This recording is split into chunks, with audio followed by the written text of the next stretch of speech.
Ladies and gentlemen, thanks for this session, last session of the conference. I know it's quite tough. We are overdue by 75 minutes already. Post-lunch, last session.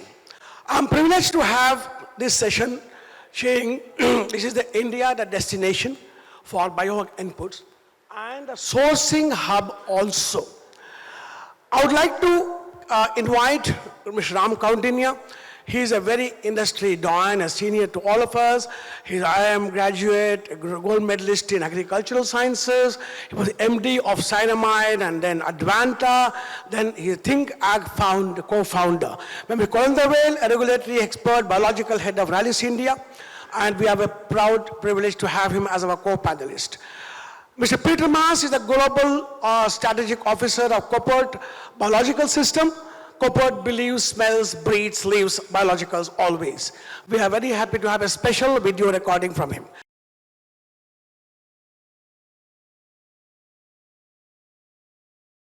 You have to bear with me for, I think, 6-7 more minutes for my presentation. Can I go ahead? Okay, first slide, please. Thank you very much, Mr. Kolandavelu. You gave us a very bright idea of 18,000 crores way forward and gave us what are the lacuna, how we can go ahead. And here we are. My name is Venkatesh, as you know. Can I use this for using next slide? Right side now.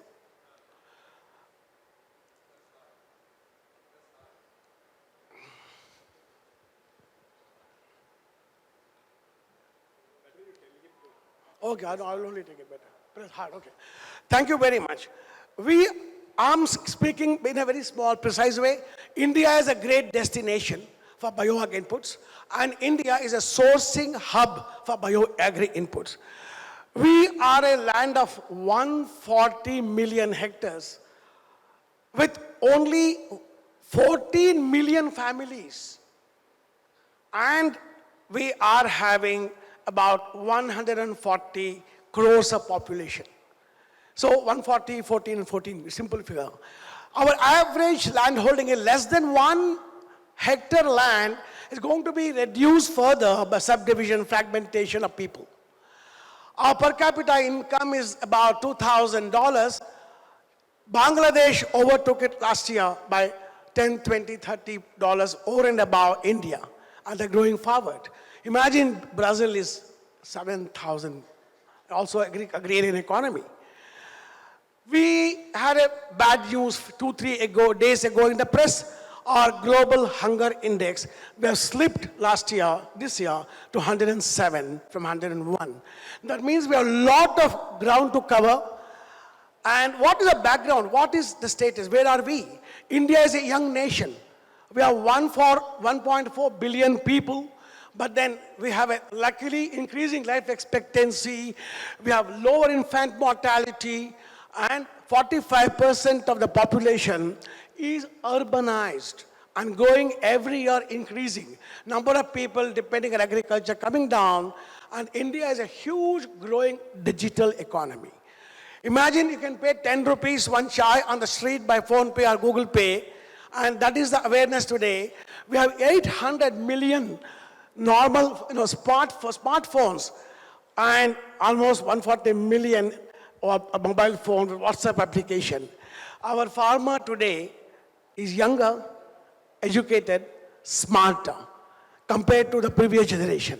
Forest cover is coming down.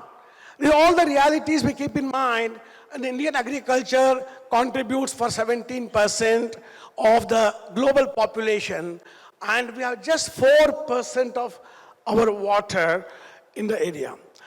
Our average GDP growth is good, 7%.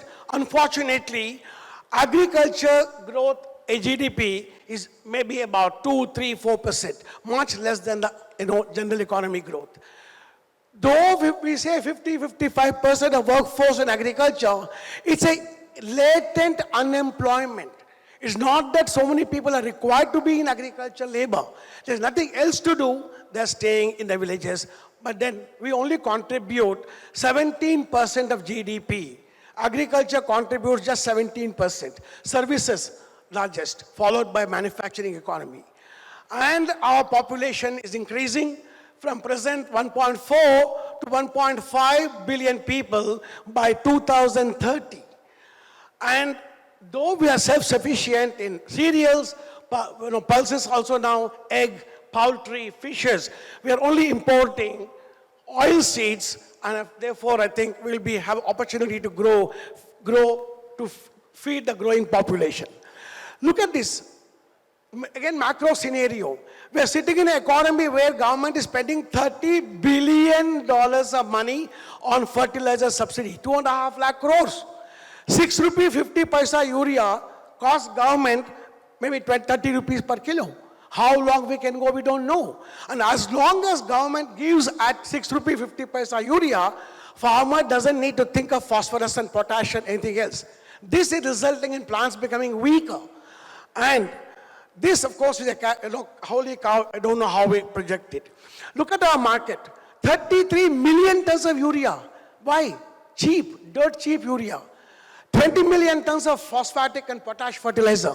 So we have 55 million tons of fertilizer recklessly used in the soil, and by and large is urea, and urea. And with all these, our crop nutrition market is about 45,000 crores, and crop protection domestic is about 15,000 crores. India also exporting about 20,000 crores of chemical pesticides, and is growing well. India is a big sourcing hub already for agrochemicals. We have minimum mechanism for driving down the productivity. Soil, unfortunately, because of our abuse of nitrogenous urea our organic carbon content from 3% come down to 0.3, 0.4, 0.5%. Means we're reaching near bankruptcy of soil. This is leading into sort of a lot of abiotic pressure. Further, cost of cultivation, labor, 52% of Indian agriculture crop production cost is labor. And we cannot develop overnight, equipment, machinery, mechanism, system to replace this. And it's increasing labor content, 52% of our cost of production. Therefore, we need to see how we look at forward. What is now going to be 2030, not very far away from now, about say 7-8 years from now. We are going to increase to 140 crore now to 151 crore population, 7-8% growth.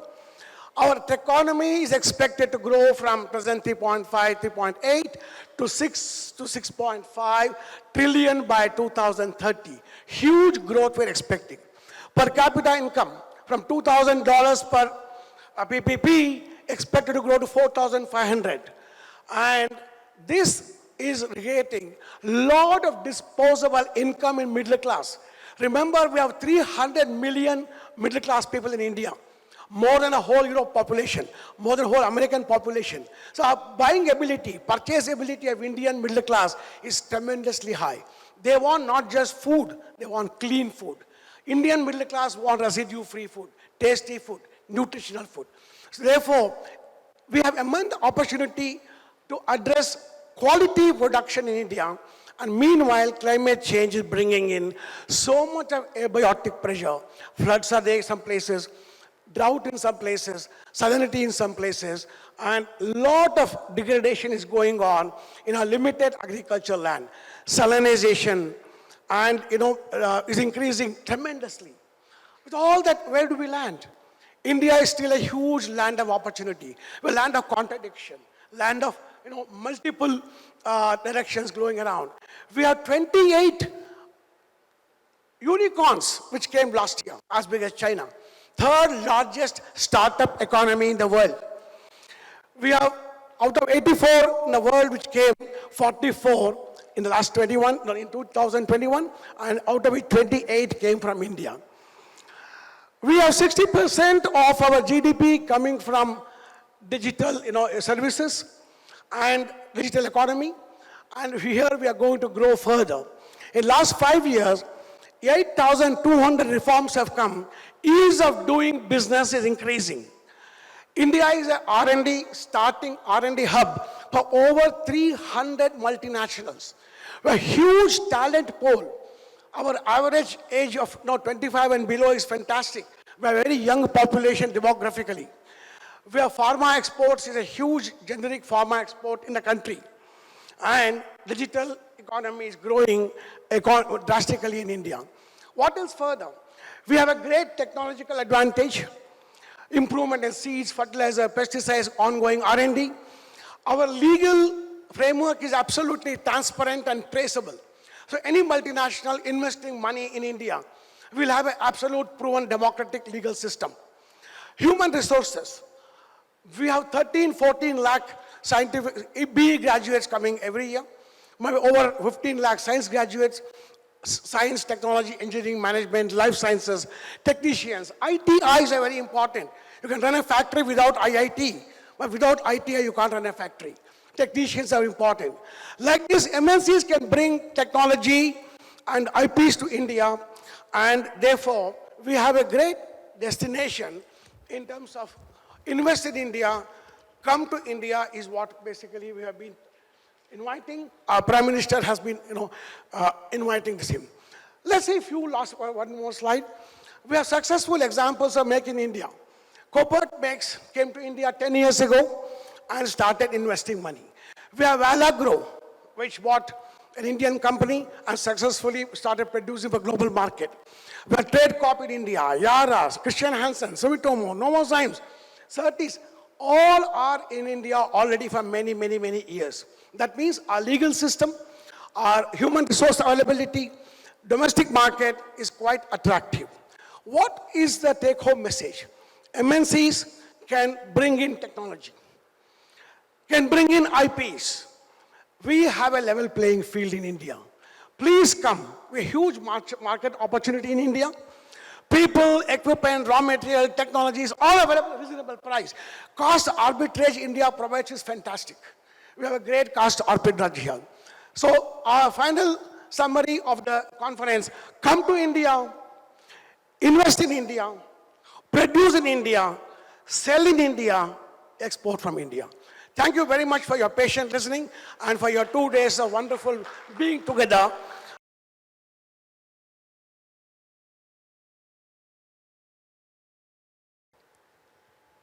Happy afternoon, everyone.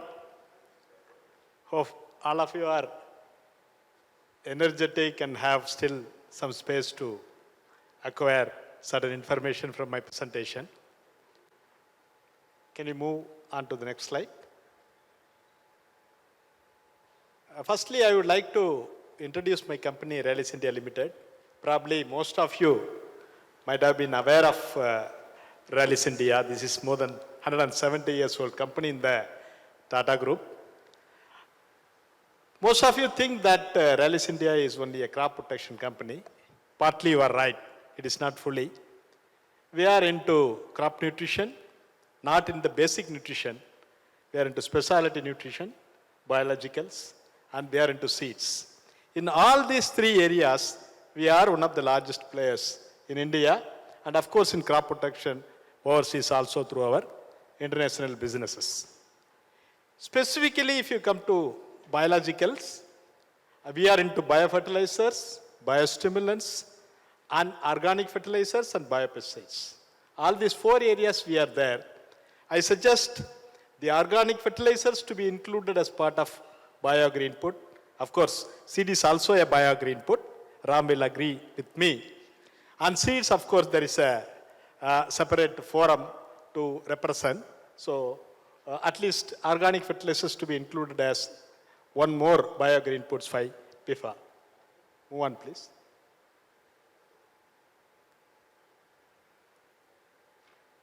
Yeah. Next.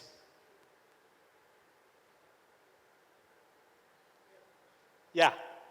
See, this is actually Rallis' internal information. People sitting here are giants of the industry. You may have little more, little less on the market size. If you look at these four categories, biofertilizer, biostimulant, biopesticides, and then organic fertilizer, each category is having multiple segments, and individual segments vary in their size. That way, if you look at biostimulant, as per our estimate, is about 1,800 crore, biofertilizers about 1,100 crore, and then biopesticide about 850 crores, and organic fertilizers about 2,000 crores. If you look at overall, this BioAgri inputs, excluding seeds, which is growing at 15% per annum. Different categories, within category, the segment, they grow at a different percentage. So overall, can take at 15% per annum. Here you look at the investment opportunity was discussed in the earlier presentation. This business has low or no entry barrier. Most of the categories. So probably the investment requirement or need for the entrepreneur or the companies may not be there. That could be one of the reasons why investment is not coming. Here, we will have to understand, today the market may be something around 6,000 crores for these categories. There is a huge opportunity, seamless opportunity. You look at these three, bottom two, 140 million hectare is the net sown area in the country. Entire 140 million hectare is an opportunity for BioAgri inputs. Because it is not agrochemical, a pest specific, molecule specific, geography specific, level claim specific. It is not like that. 140 million hectare is our opportunity, and if you look at today, the integrated nutrient management, integrated pest management, they are all known to farmers across the country. And of course, abiotic stress is one of the major segments which is evolving, wherein you might have observed in the recent past, temperature stress, heat stress, wheat yield reduced, the seasons are getting delayed, excessive and continuous rains, dry spell, all are impacting, and crop yields are decelerating. So climate change is real. We have solutions for managing this stress to some extent to at least sustain the yield and then improve the yield of multiple crops. And of course, innate immunity, COVID time, everybody understand what is immunity is all about, especially biostimulants, they build lot of immunity to the crop. And nematodes, there are no lot of good solutions from the chemicals for nematodes. For nematodes, our BioAgri inputs can give excellent solutions. It is actually like a silent hunger. Nematode deficiency, nematode impacted yield loss is not very well known. We need to create awareness on that. Nematodes is a good area. Virus. There are a lot of biodefense products. There is no great viricide. So virus management, definitely BioAgri inputs will be of help. Soil health. If you look at any central government and state government communication, deteriorating soil health is one of the major problems we are facing. Organic fertilizers, most of the biofertilizers, BioAgri inputs. And of course, residue and resistance management, everybody talked about it. So all these areas are for us to work, which benefits us, benefits farmer, overall food security and nutrient security for the company. The one more opportunity point beyond the 6,000 crores and then the 140 million opportunity is, we have calculated currently at a very conservative level with what the products we have, what a farmer can spend per acre in paddy, cotton, tomato. 3 crops, paddy, cotton commercial and tomato vegetable crop. Look at, they spend about 1,200 rupees on BioAgri inputs, only these BioAgri inputs, not seeds. 1,200 rupees, cotton 1,500, tomato 3,500. Someone may say it is even more. Yes, it will be more. It is our estimate, very conservative. If you take these 3 crops alone, the potential is 18,000 crores. Only these 3 crops, 55 million hectare, it is about 18,000 crores. And if you look at overall acreage, it will be currently more than 40,000 crores. Here, one more thing, I am not calculating the value diversion from inorganic fertilizers, urea, DAP. With fertilizer use efficiency, value diversion will happen from inorganic fertilizers, and there is a value delivery from agrochemicals. People stop sprays of agrochemicals, start using this. Those value diversion I have not calculated. That way, if you look at these BioAgri inputs, no less than in terms of market size, seed or crop production industry.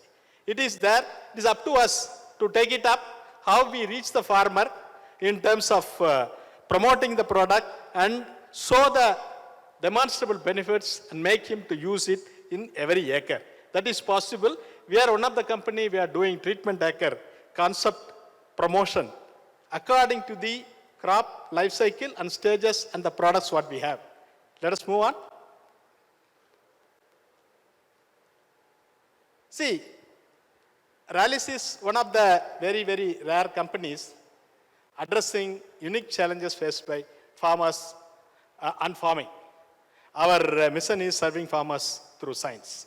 See, really we are working on that. If you look at the declining soil fertility, this is what I said, all opportunities.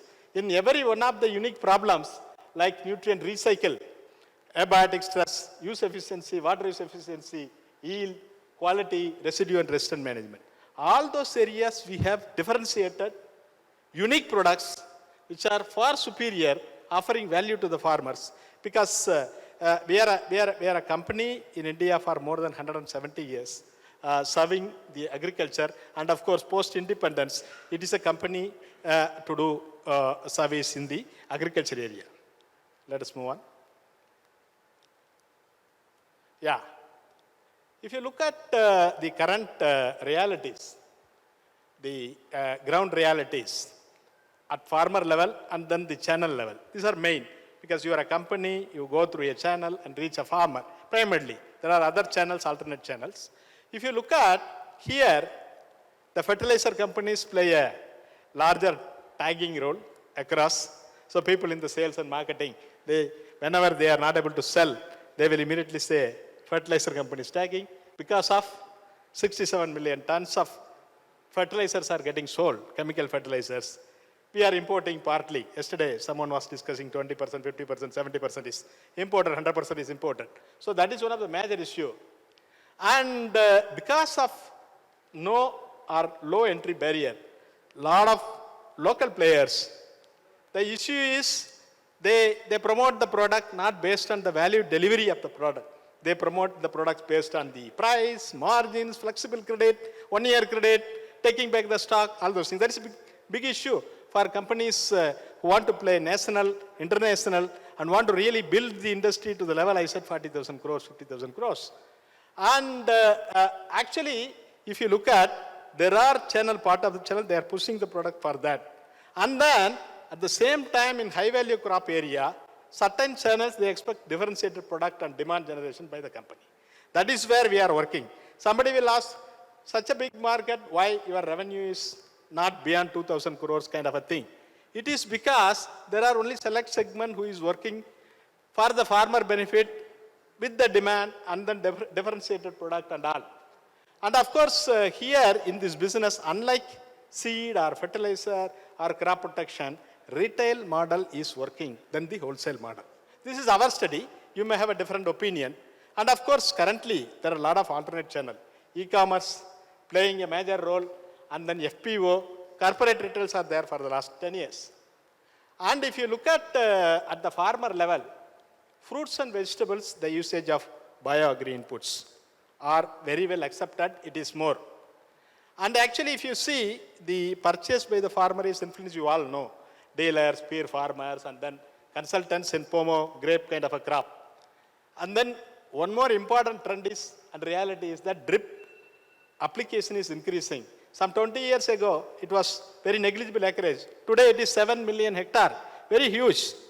And drip, they use BioAgri inputs.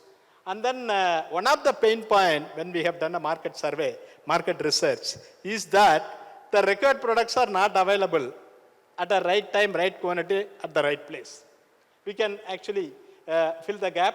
And one very, very important thing is that these products are not essential as perceived by the farmers. Farmers perceive this product are not essential, nice to have, good to have kind of a product. This is a discretionary spend. But we need to say by demonstrating the value and what benefit he is getting, hard promotional efforts only we can make this as a non-discretionary product. And in the last 3-4 years, digital demand generation activity, lot of things are going. So the message you might have seen, you should have a product, you should have a marketing, you should have a distribution, and then you should have a good supply chain to overcome these realities if you want to grow above 20% or 30%, 40% in this industry. Yeah, please move on. Next. If I go and talk without slide, there will be a mismatch. Yeah, see the growth factors as I discussed, all those drivers which we discussed, why these BioAgri inputs are required, and then the enablers, government regulation, lot talked on the government regulation. Definitely this is an enabler. There, today Dr. Malhotra is not there. It is really a challenge for companies like Rallis to get state level permission, state level product inclusion, and then renewal, new licenses. It takes something around 3 months to 1.5 years for us. After launch of a product, to cover the entire country, it takes 1.5 years for us. We don't sell any product without having every license in place, letter and spirit, we follow the country's law. So that is a problem for companies like us. And success factors already we actually discussed. The important thing is that here you see manufacturing or credible alliance. The point is that all the competence of different categories, different segments one company cannot have. So you have to have an alliance, collaboration and partnership. That is one of the important critical success factor. Next slide. Next slide, please. Yeah. So there are certain challenges. Inward supply chain means back end, outward delivery chain means the front end. So inward supply chain includes everything. You see, in the organic fertilizer, the production itself is a problem. Capacity is a problem. Cost of logistics is a big problem. To give the product at a price to the farmer, and of course, research. Really, people who are investing on research in BioAgri inputs are limited. We talk about some 6%, 12% of the revenue on research. I don't see, since yesterday, any company is talking about, I am spending this much of my revenue on research. That is one of the area. And then facility, very, very important thing is that the self-life. And then consistency on the quality. Because of sales return or you don't sell production, you will have to write off. And of course, the high caliber quality people we have to develop. The people, young people, we need to train and develop for this industry, which is not there.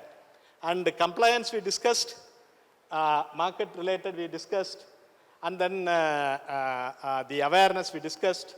And one important thing is that how you continually launch new products.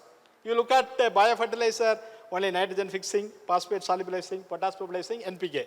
There is not much. So how you continually develop product and then replace your existing product with a better product, that is very, very important. And of course, capability building across your business functions are very, very important. As I said, in this business, the problem is, one important problem is actually the trust deficit. People, they experienced, farmers, dealers, they experienced the poor quality, inconsistent quality. They lost their face among the farmers. That is to be changed with the entry of many trusted players like us. It is definitely changing. And of course, the government should be an enabler. It should be, GST should be zero for BioAgri inputs. Why 5%? Some people will say, I need 5% because input credit, all those things. Seeds, it is 0%. Seed is a BioAgri input. When it is zero for seeds, all BioAgri inputs should be zero. And of course, people we discussed. Move on. Could be my last slide. Doctor, yeah. Yes. So these are all suggestions for way forward. Actually, there are good opportunities. Specifically, this is related to biopesticide. A lot of people, they talk about biopesticide, residue, resistance, and all. If you look at, if you develop products for these diseases and pests, definitely it will be a great thing. And of course, products for primary, secondary, micro, and beneficial, and then abiotic stress, soil health. This is actually going to differentiate you and your company and the market you will be able to develop for you, for others also. And the second important thing is that biological plus agrochemical AS. This is going to be a game changer going forward. There are certain companies in the US and Europe, they are working on it. Difficult to control pests, difficult to control weeds, like Filaris minor. They say with the biological plus, biological means combination of biopesticide plus agrochemical AS. We talk about biological laced with the pesticide. Farmer is a very intelligent and super intelligent fellow. He is buying a biological laced with the pesticide, means this has some value. Probably the regulatory mechanism in India is not there, that's fine. But it is coming up in the countries outside India. We should also think like combination biopesticide, how biopesticide plus agrochemical A combination product can be developed so that residue resistance management we can do. Better collaboration partnership I discussed, capability building I discussed, the regulatory and then farmer education. One final important point is that the agriculture research system and extension system in the country, through their POP, through their KVKs, they have to promote BioAgri inputs across very, very seriously the way how they are promoting today nano urea. There could be a lot of mixed opinion about nano urea, but they are promoting. Similar way, BioAgri input should be promoted by state and central government, agricultural extension agencies. Thank you.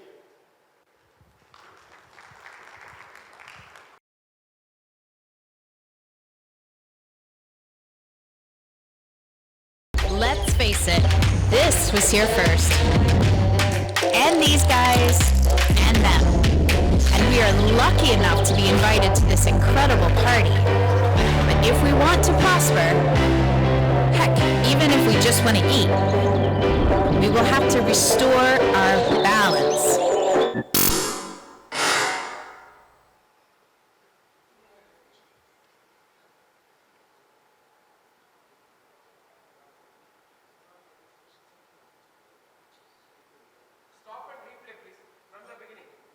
We believe we can by partnering with nature.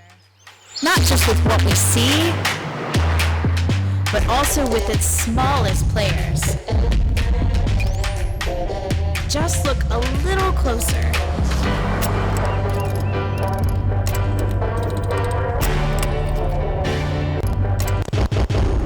Let's face it, this was here first. And these guys, and them. And we are lucky enough to be invited to this incredible party. But if we want to prosper, heck, even if we just want to eat, we will have to restore our balance.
Play the video in the mobile and give it to the.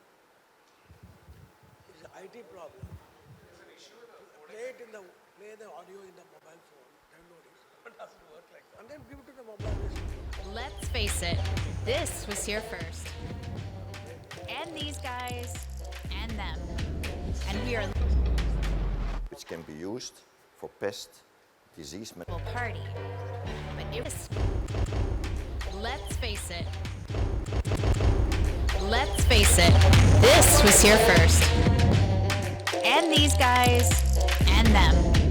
And we are lucky enough to be invited to this incredible party. But if we want to prosper, heck, even if we just want to eat, we will have to restore our balance. Sustainable agriculture.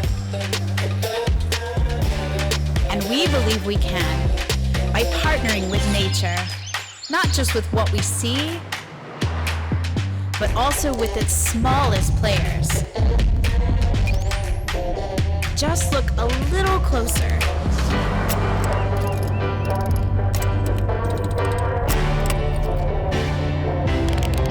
Progress, innovation, collaboration, evolution, it's all right there.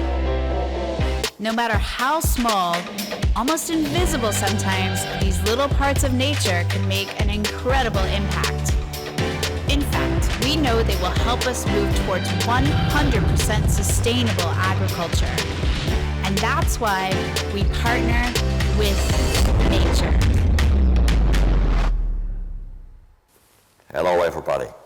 Dear colleagues, friends, participants of the BioAgri 2022. Welcome. My name is Peter Maas, CSO at Koppert. And I'm going to tell you a little bit about the organization and our activities in India. As Koppert, we are active in horticulture, agriculture and livestock with biocontrol solutions which can be used for pest, disease management and plant health as a whole. Our organization is established in 1967. We have more than 3,000 colleagues worldwide, 30 subsidiaries and active in 100 countries. India for us is an important hub in the region of Asia Pacific. Later on, I will tell you more. As Koppert, we have an ambition, we have a purpose, a mission. We want to contribute to the health of the people and the planet. In partnership with nature, we want to make life and food healthier, safer, and more productive. That's what we want to do, also in combination with our vision to 100% sustainable horticulture and agriculture. Looking to the world out there, a lot is happening. We see the political volatile movements are happening. But we see also the climate influences, which are happening in our daily life and in the way how we produce our food. We see governments and legislations who really forcing us to make steps in a more healthy and a more sustainable way to make our food better produced and productive. Besides that, we see a trend of consumers. The consumers have a better understanding and want to have a better understanding how our food is produced. Also, they put pressure on us to make a step ahead, because we all know that we want to look to a more sustainable way of how our food is produced. For us, this means less pesticides, less fertilizers.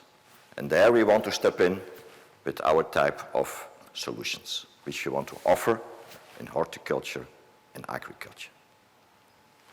Our business is driven by 5 types of stimulations, key factors who make that happen.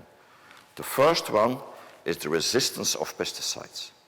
When farmers and growers are keeping using the same chemical pesticides, at a certain moment they become resistant for pests and diseases. That's where the first port of entrance for biological solutions comes in. The next one is MRL levels, residue levels. At a certain moment, due to chemicals, there is a residue on your fruits and vegetables. When you're exceeding this, retailers and supermarkets will have demands to bring them back down. This is a second point of entrance for our biological solutions. The third one is the organic way of producing fruits and vegetables. They need to do it without chemicals, without pesticides. And the last one is the productivity and the quality. We see, and we are very much convinced, by moving the step to biological pest control, you also can improve and increase the productivity and the quality of your products. This is our aim, this is our goal, where we want to contribute to. As been said, we are not only active in the horticulture crops, but also step by step we are more active in outdoor crops, what we so-called the agri. Our product portfolio is built on 3 important levels, 3 important departments. The first one is the microbials. These are the natural enemies against pesticides.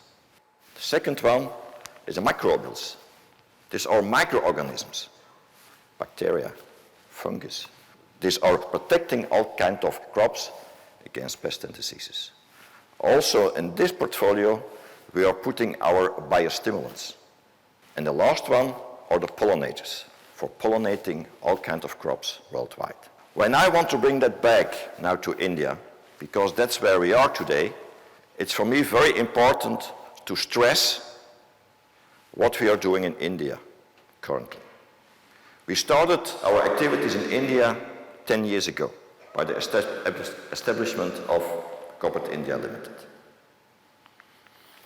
7 years ago, we felt the importance of having a local production and R&D facility. Doing so, we established a company with a joint venture structure together with Dr. Venkatesh of the company Agri-Life. For that, we have now in India a hub which is developing for domestic problems, solutions for horticulture and agriculture.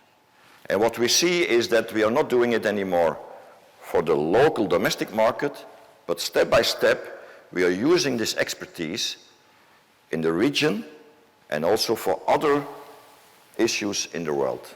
So we see that the competence which is starting to get developed 10 years ago in India also now can be used for other problems in other types of crops worldwide. Having said that, I want to underline the importance of the Indian market as such. It's not only a strong market, but it's also an important market with a lot of opportunities for us in industry, but also with a lot of challenges. But what we see is that over the years, India really became a stable country, a stable environment with a solid vision to the future, and that they really want to make a step ahead in sustainability and in the biologicals where we are all working in.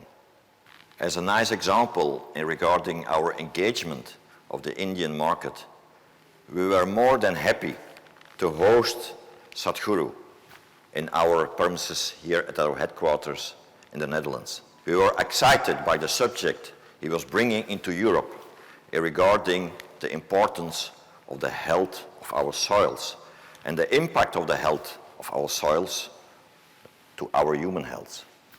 It was an honor to have him here with us and to exchange with him the ideas which we have as organization, but also which he has as a guru regarding these types of subjects. So I only can encourage all of us to make a step ahead in India and in the market and in the region, because they deserve our attention. They deserve our competencies in reaching their goals. I want to wish you a lot of success during this BioAgri 2022. Thank you very much. Thank you, Peter Maas. Thank you, Coppert.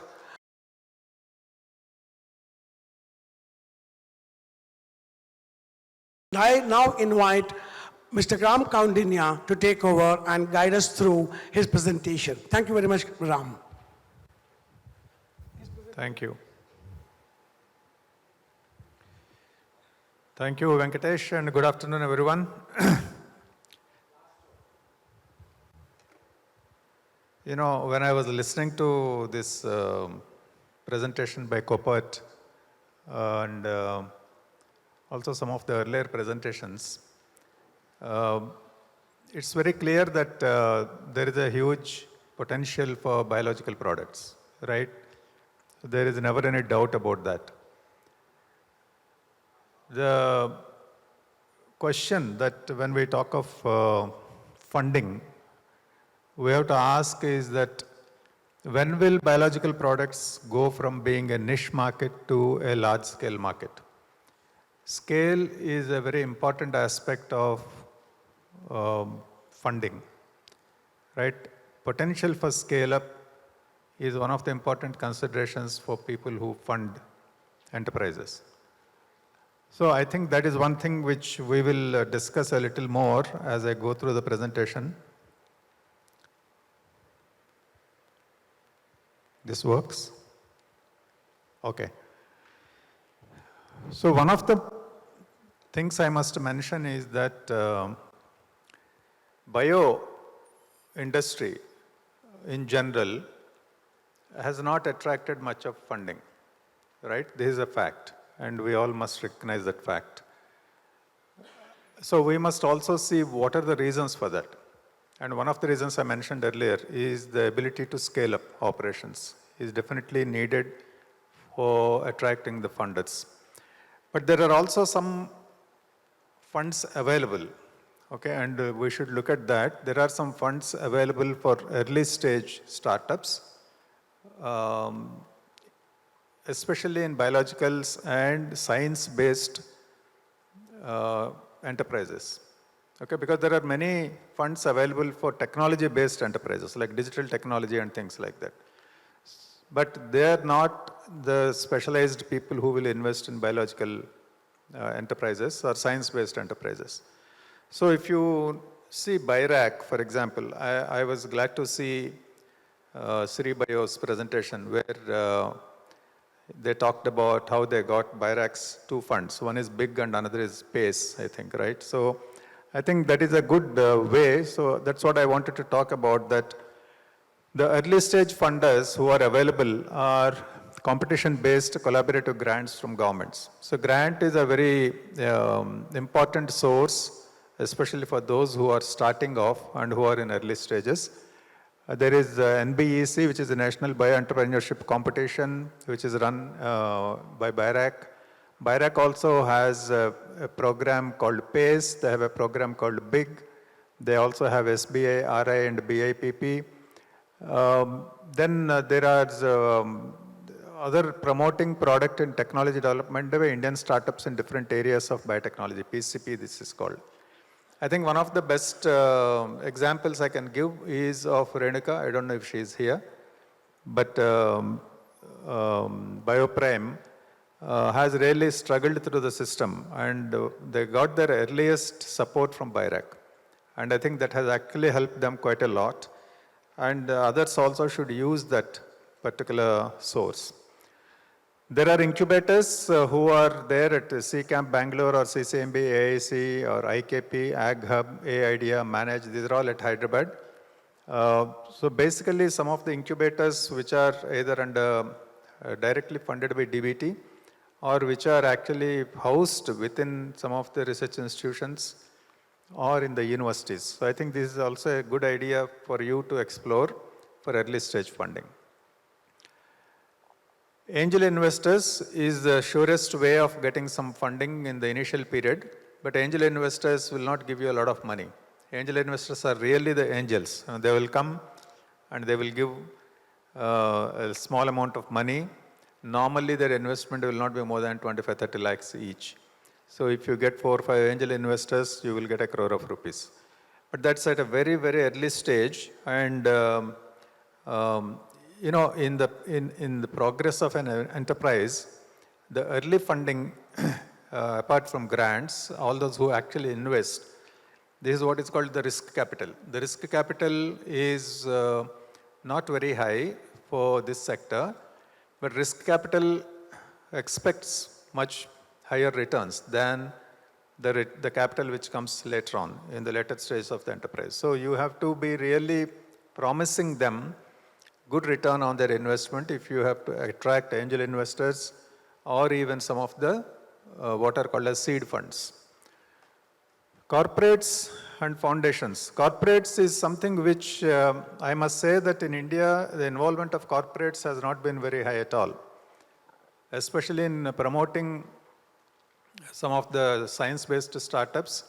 If you go to some of the international conferences like BIO in California and other places, the idea at a very early stage, even at POC stage, attracts a lot of investment by corporates. They back such ideas. An idea in India also will get a good response from investors. A good idea will get a response. But the idea has to be really outstanding and cutting-edge idea. But corporates' involvement, I must say, in India has been less. And we also have to see that how do we actually increase corporate interest in our startups. I think that is also something which we need to keep in mind.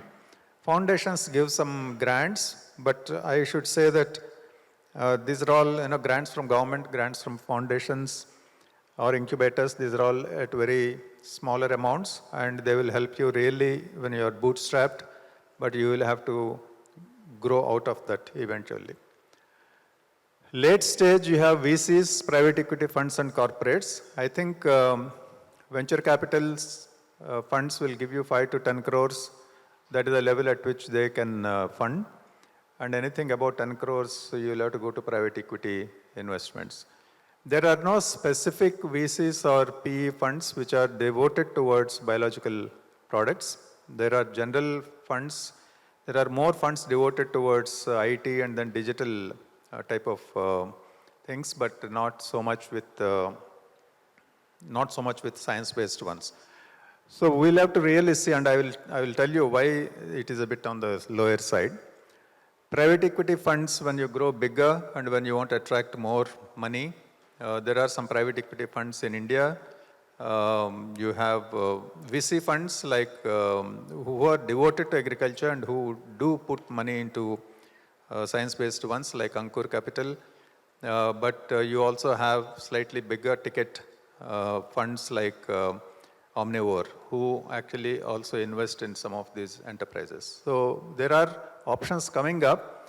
More options will come when we come with some really outstanding ideas. About corporates, I already mentioned about early stage, but in late stage, like we have just seen Copat, collaborating with Venkatesh here.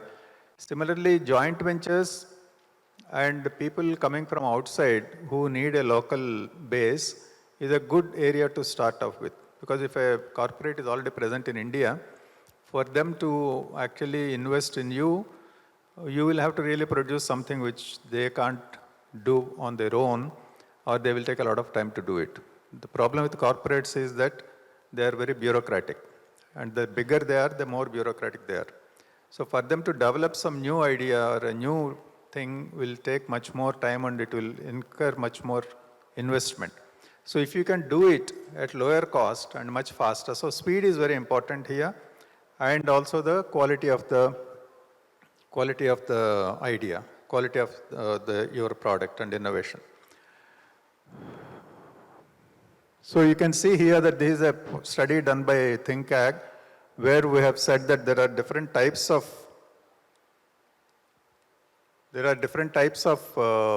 people who invest early and late stage capital, and this is about Indian ag tech, but the same thing holds good for even biological products. So you have angels, you have there it is agri-tech focused VCs. We may have science-based focused VCs. Then you have some dedicated VCs, and then you have generalist VCs who might invest in your enterprise if they find the idea to be very good. Then you have private equity and growth capital funds. Then you have corporates. So these are all the options, like I mentioned already, which are available. But why it is on the lower side? Let me give you some reasons. Number one is that we have to project cutting edge research work. This is very important. We can't go with Me Too ideas for funding. The idea has to be very cutting edge and it has to be very unique. If you are coming up with something which others cannot do, then you will get more funds more easily, more readily. So cutting edge research work is very, very important. So don't compromise on that if you want to really grow up. Regulatory uncertainty in the country has traditionally been one of the reasons, but I think with the recent guidelines for biostimulants, there was some progress made on that front, but still a lot more progress has to be made. Regulatory uncertainty means if you are applying for a regulatory approval, how long will it take? Is there a predictable timeline? Is it science-based or is it based on some other considerations? So all that comes under regulatory uncertainty, and I think funds are concerned sometimes about the Indian regulatory system being a bit uncertain on some of these new technologies. Industry, and this is something which I want to tell all of you, that you have to clean up the act. You need world-class quality of products and processes. We can't attract world-class funds and funding if you are not at that level of quality of products and also of processes. One of the issues we have with biologicals is the need to build image of Indian biologicals industry that it can produce world-class products. And so that is something which we need to do. Many investors don't understand the market opportunity. Like I said, what is good for environment is not necessarily good for investors, right? Because investors are not bothered about how good it is for environment. There are some investors who are worried, they are called socially responsible investors. There are some funds which are called socially responsible funds. There are some investors on stock exchanges who are called socially responsible investors. They invest in stocks of companies which are rated high on sustainability index and Dow Jones index and things like that. So there are some of the indices in the world which rank you on the basis of what you are doing for the environment. And some of the investors may look at that, and that increasingly that is attracting attention. But in general, they would look for, even if they're investing, they would still look for good returns on their investment. So return on investment is the most important thing for the investors. And for that, you have to create more awareness among them about what is this business, will it scale up? And scale is an important thing I mentioned earlier. You must look at that. You can see that this is also a study done by ThinkAg that $1.5 billion came into the country between 2014 to 2019. Out of that, only 1% went into biotechnology-based enterprises. Everything else went into all other types of enterprises. So there has been less interest, and we need to understand why there is less interest, and I gave you some of the reasons for that. But a lot of money has gone into technology. A lot of money has gone into 76% of the money has gone into downstream agtech. That means the technologies which are connecting farmers to the markets. Okay, that is seen as the more important thing right now. But we have to see that why this is so low on biotech at the bottom. And if you see 21 report, it has actually, after 2019, no investment came into biotech or science-based enterprises. So I think we have to recognize this fact, and we have to think, how is it that we can do to actually improve this? Funders, I have mentioned this already, they look for original ideas based on research and innovation. They don't want me too ideas, okay? Robust intellectual property, creation and protection. You must be able to create intellectual property. And you must have IP which can be protected, which is distinct, which is unique, and which can deliver value and which is valued by the customer. Those are all very important considerations for the investors. Capabilities at manufacture of high quality products, regulatory work you should be able to do, market development and business model. Business model must be very strong. It should be able to sustain in a long run. Profitable. Is it a sustainably profitable business? That also you have to convince them. What is the level of competition? And will you have, what is the edge you will have over competition? Opportunity for scale up, I mentioned already. Regulatory certainty they need. Good team and credible promoter. This is where actually we sometimes, not only in this industry, in most of our industries, the startups, I work quite a lot with them. Even when they come out of that and they are building it up, many of them are single man or single woman driven companies, right? How do you build a team? Because an investor doesn't want to invest in a company which is completely dependent on a single person, because they need, that is seen as a risk for them. So you have to also build a team, how to build a team and a good team, and how credible you are as a promoter. Every black mark you get in your behavior, corporate behavior, reduces your credibility. So you have to be also very clear about that, and from the beginning. Export-oriented manufacturing is a good attraction for investors. This is very clear, as we have seen in the pesticide industry, that this business of CRAMS, which is done by the pesticide industry, is hugely popular with investors. Investors actually flock to such companies and invest money. Those who manufacture here and export. So is there such opportunity? I think Venkatesh talked about it, that Kopat was looking for, is manufacturing here and exporting out from here. Similarly, if you have such contracts and if you have the ability to produce here and export, that should get a high priority in terms of investments. So finally, this is my last slide. What is the way forward? Number one, I should say that as an association, I think you should form a group which works on building ecosystem, including investor education, to promote funding of BioAgri inputs. So you need an ecosystem building project, and this should be taken up by the association, in my opinion. You put a team together which will work on this. Some of it will have to also work with the government on regulatory and policy advocacy work, that what is it that the government has to do to promote exports or to promote this particular industry. Tighten up quality of products and processes, build high-class organizations, undertake real cutting-edge research. This is a very, very, very important thing. All of you know that research is a function of size. If you are investing 10 crores and you are putting 50 lakhs in each project, it is less effective than putting 10 crores in two projects where you allot 5 crores each.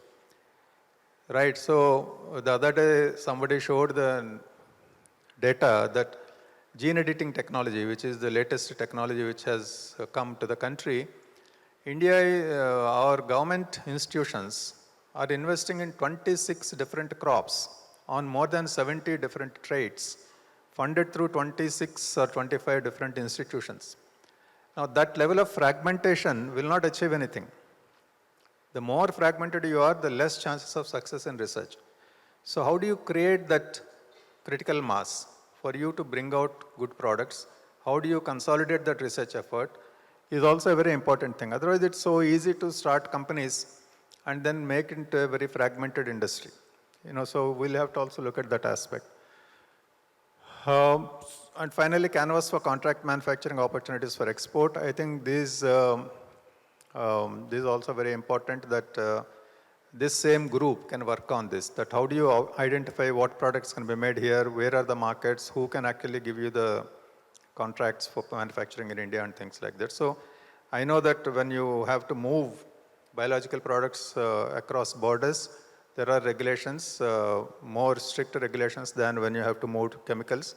I think one has to look at some of those aspects, but create a space for you to actually make this happen. So I think that's all from my side. So I'm saying that currently there are many questions still in investors' minds. I think we have to work as an association that how do we clear up all that? How do we build an ecosystem? How do we make ourselves eligible for investments? And how do we get support from the government to make this into a bigger industry and also to increase exports from India? Thank you very much. Thanks for this opportunity.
you.